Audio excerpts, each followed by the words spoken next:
मुख्यमंत्री सुखबीर बादल के ऊपर किसी ने गोली चलाने की कोशिश की, लेकिन पंजाब पुलिस की मुस्तैदी की वजह से और उनके अच्छे काम की वजह से एक बहुत बड़ा हादसा होते होते बच गया। एक कठपुतली कॉलोनी, अकेली कठपुतली कॉलोनी के अंदर नशे की वजह से डीडीए का अफसर कह रहा है कि 300 बच्चों की मौत हो चुकी है एक कॉलोनी के अंदर। ये कोई छोटी बात नहीं है। मैं इनसे भी कहना चाहता हूं कि राजनीति अलग है, लेकिन हमारे बच्चे मर रहे हैं। हम सब लोगों को मिलकर साथ काम करना चाहिए, बच्चों को बचाने के लिए काम करना चाहिए। इस पर राजनीति नहीं होनी चाहिए। ये नशा आ कहां से रहा है? दिल्ली में तो नशा पैदा होता नहीं है, हमारे दिल्ली के अंदर तो नशा मैन्युफैक्चर भी नहीं होता। ये नशा आ कहां से रहा है? मैं इस सम्मानित सदन के समक्ष कुछ डेटा रखना, कुछ इंसिडेंट्स रखना चाहता हूं। कहां से आ रहा है मुझे भी नहीं, लेकिन कुछ इंसिडेंट्स हैं। 1 अक्टूबर को दिल्ली के महिपालपुर में 562 किलो कोकेन और 40 किलो मैरिजुआना पकड़ा गया। ये गुजरात से आया था। 10 अक्टूबर को 208 kilo cocaine Ramesh Nagar waste Delhi से पकड़ी गई। ये गुजरात से आई थी। जब इन दोनों का पता चला यहां गुजरात से अंकलेश्वर से आए थे, तो 13 अक्टूबर को अंकलेश्वर में वहां पे जब रेड हुई तो वहां 518 किलो और कोकेन मिली। ये सारी मिला के 1289 किलो कोकेन और 40 किलो मैरिजुआना था, जिसकी कीमत 13,000 करोड़ रुपए थी। सारी गुजरात से आई थी। भाई साहब, आपके भी बच्चे हैं, आपके भी बीवी, आपके भी पड़ोसी, आपके भी रिश्तेदार, बोल लेने दो मेरे को। 15 नवंबर को नारकोटिक्स कंट्रोल ब्यूरो ने गुजरात पुलिस और इंडियन नेवी के साथ जॉइंट ऑपरेशन में 700 किलो गुजरात के तट के ऊपर 700 किलो नशा पकड़ा और 82 किलो उसी दिन जॉइंट ऑपरेशन में दिल्ली से 82 किलो कोकेन पकड़ी गई, जिसकी कीमत 4,500 करोड़ थी। वो भी गुजरात से पकड़ा गया। अप्रैल 2024 में पंजाब पुलिस ने 48 किलो हीरोइन पकड़ी, जो कि गुजरात के समुद्री तट से आई थी। मई 2022 में गुजरात एटीएस ने दिल्ली और उत्तर प्रदेश पुलिस के साथ मिलके उत्तर प्रदेश के मुजफ्फरनगर के एक घर से 775 करोड़ रुपए की 155 किलो हीरोइन पकड़ी, जो गुजरात से आई थी। इलेक्शन कमीशन ने 20 मई को अपनी प्रेस रिलीज में बताया है कि कैसे गुजरात जो है वो देश में नशे का गढ़ बन गया है। उनकी प्रेस रिलीज में लिखा है कि लोकसभा चुनाव के दौरान 30,959 करोड़ रुपए की ड्रग्स पकड़ी गई, जिसमें से 1189 यानी कि 30% नशा केवल गुजरात से पकड़ा गया। ये इलेक्शन कमीशन का डेटा है। गुजरात के अंदर फैक्ट्रियां चल रही हैं नशा बनाने की, नशा मैन्युफैक्चर करने की और नशा प्रोसेस करने की। गुजरात में फैक्ट्री चल रही है। अवकार ड्रग्स लिमिटेड अंकलेश्वर में चल रही है। अवसर एंटरप्राइजेज अंकलेश्वर में चल रही है। सेखा गांव भरूच डिस्ट्रिक्ट में एक केमिकल फैक्ट्री चल रही है जहां पे मैन्युफैक्चरिंग होती है।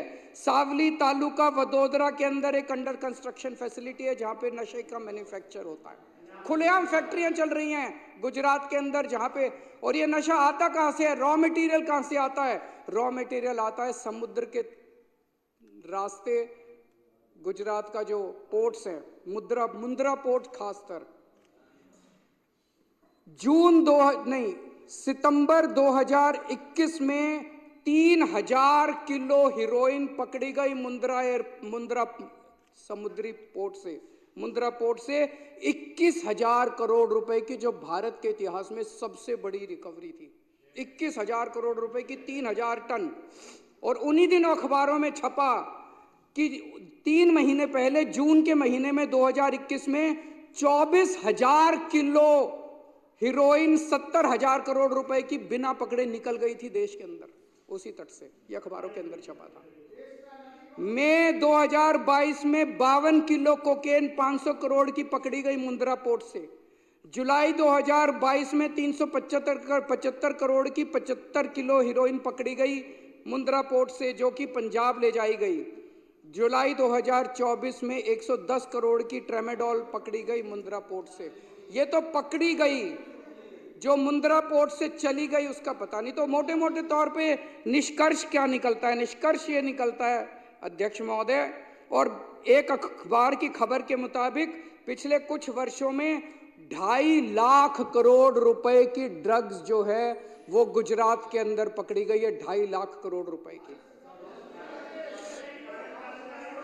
इससे निष्कर्ष क्या निकलता है कि समुद्र के रास्ते मुंद्रा पोर्ट से ड्रग्स देश में एंटर कर रही हैं, रॉ मटेरियल एंटर करता है। गुजरात के अंदर ढेर सारी फैक्ट्रियां लगी हुई हैं और उन फैक्ट्रियों के अंदर उसकी मैन्युफैक्चरिंग होती है, प्रोसेसिंग होती है और वहां से पूरे देश के अंदर बांटी जाती है। पंजाब, उत्तर प्रदेश, हरियाणा, राजस्थान, मध्य प्रदेश, कहीं भी आज नशा पकड़ा जा रहा है। पता चला कहां से आया? गुजरात से आया। ये वायर मैगजीन की एक रिपोर्ट है जिसने मुंद्रा पोर्ट कौन कंट्रोल करता है? इनके दोस्त अडानी कंट्रोल करते हैं। उनके अच्छा महावर जी, अच्छी बात नहीं है ये महावर जी, अब ये ठीक नहीं है, प्लीज। ये वायर मैगजीन की रिपोर्ट है जो कहती है कि जब अडानी ग्रुप से ये प्रश्न पूछे गए उनके पास इसका कोई जवाब नहीं था। ये प्रश्न खड़े करता है। मैं किसी पे दोषारोपण नहीं करता, लेकिन हम देश के नागरिक हैं, आजाद नागरिक हैं। हमारे बच्चों का भविष्य का सवाल है। पूरे देश के एक पूरी पीढ़ी खराब हो जाएगी। पूरे देश को नशे के अंदर झोंका जा रहा है और ये बहुत बड़ा षड्यंत्र चल रहा है। तो प्रश्न तो उठता है, इस देश के अंदर नशा कंट्रोल करने की जिम्मेदारी एक व्यक्ति के ऊपर है, गृह मंत्री अमित शाह। अमित शाह की जिम्मेदारी है कि पूरे देश के अंदर नशा कंट्रोल करे।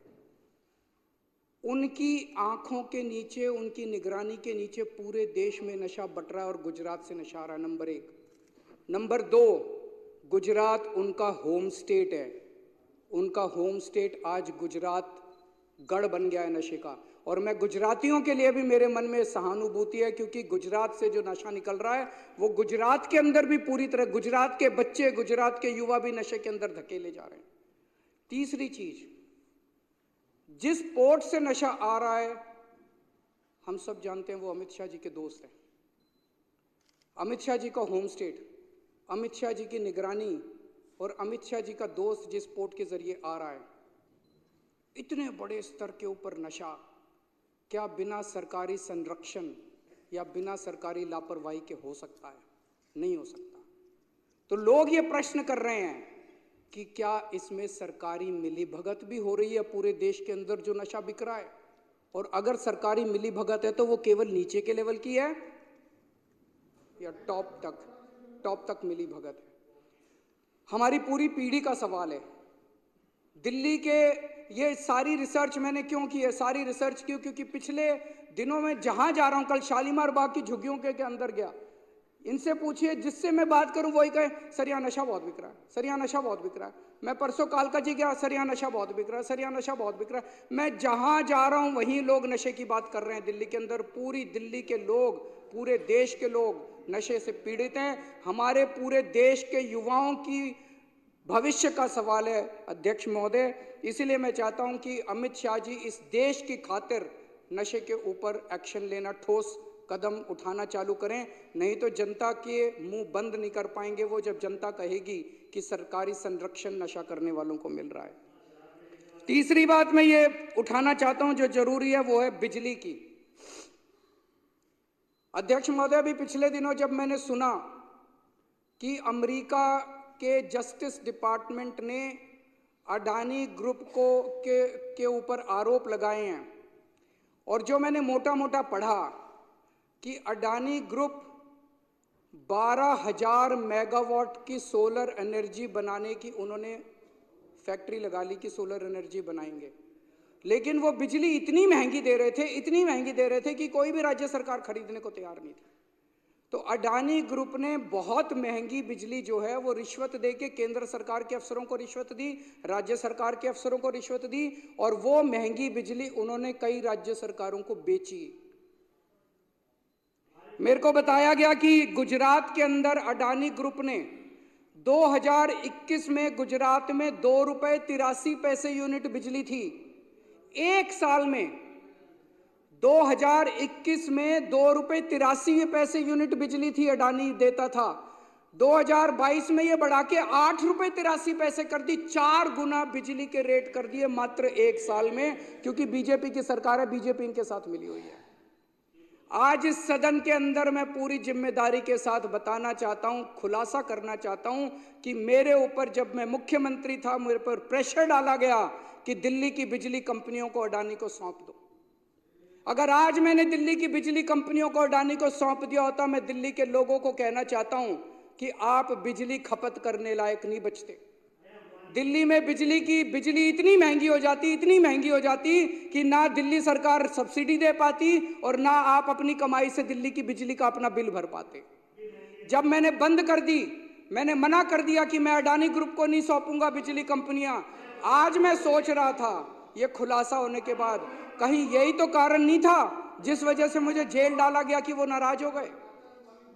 मैं आज बीजेपी वालों को चैलेंज करके बोलता हूं, चुनाव के पहले तुम ऐलान कर दो कि अगर तुम्हारी सरकार बनती है तुम अडानी को दिल्ली की बिजली कंपनियां नहीं दोगे। जैसे ही दिल्ली में सरकार, अगर गलती से इनकी सरकार बन गई, अगर दिल्ली के अंदर लोगों ने बीजेपी को वोट दे दिया, सबसे पहली कैबिनेट मीटिंग के अंदर ये दिल्ली की बिजली कंपनियों को अडानी को सौंप देंगे और दिल्ली में लोगों को बिजली इस्तेमाल करनी मुश्किल हो जाएगी। लोगों की पूरी तनख्वाह बिजली का बिल भरने में निकल जाएगी।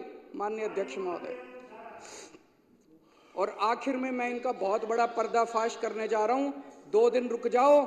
इन लोगों ने लार्ज स्केल के ऊपर वोट काटने का षड्यंत्र शुरू कर दिया है दिल्ली के अंदर। मेरे पास सबूत आ गए, मेरे पास गवाह आ गए। तुम्हारी पोल खोलूंगा, पूरे देश के सामने पोल खोलूंगा और पूरे देश को बताऊंगा कि कैसे तुम महाराष्ट्र चुनाव जीते, कैसे तुम हरियाणा चुनाव जीते और किस तरह से तुम चुनाव जीतते हो। ईमानदारी से चुनाव नहीं जीतते तुम लोग। मैं ये जो नशे के खिलाफ प्रस्ताव सदन में रखा गया, इसका समर्थन करता हूं।